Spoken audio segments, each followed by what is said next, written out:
ఈ రోజు చంద్రశేఖరరావు గారు ప్రధాన ప్రతిపక్ష నాయకుడుగా ఈ రోజు నిజంగానే ప్రజలు ఇంత విపత్కర పరిస్థితులు ఎదుర్కొంటున్నాయని బీఆర్ఎస్ భావించినప్పుడు ప్రధాన ప్రతిపక్ష నాయకుడు ప్రభుత్వానికంటే ముందు ప్రజల దగ్గరికి వెళ్ళాలి, ప్రజా సమస్యల్ని ప్రభుత్వానికి నివేదించాలి.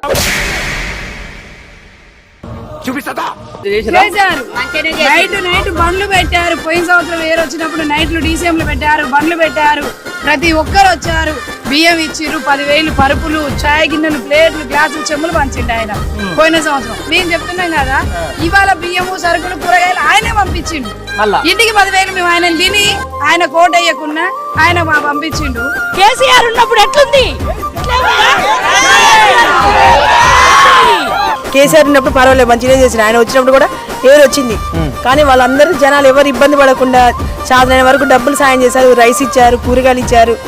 తినండి కేసీఆర్ ఉన్నప్పుడు సార్. అసలు ఇప్పుడు ఎవరు రాలే, ఎవరు మందిరీలు సార్.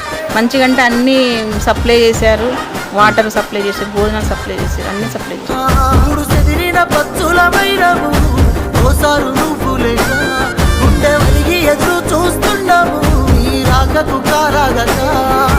చేతులు కాల్చుకున్నమయ్యా, మన్నించు కేసీఆర్, మళ్ళా రావాలి మన సర్కారు.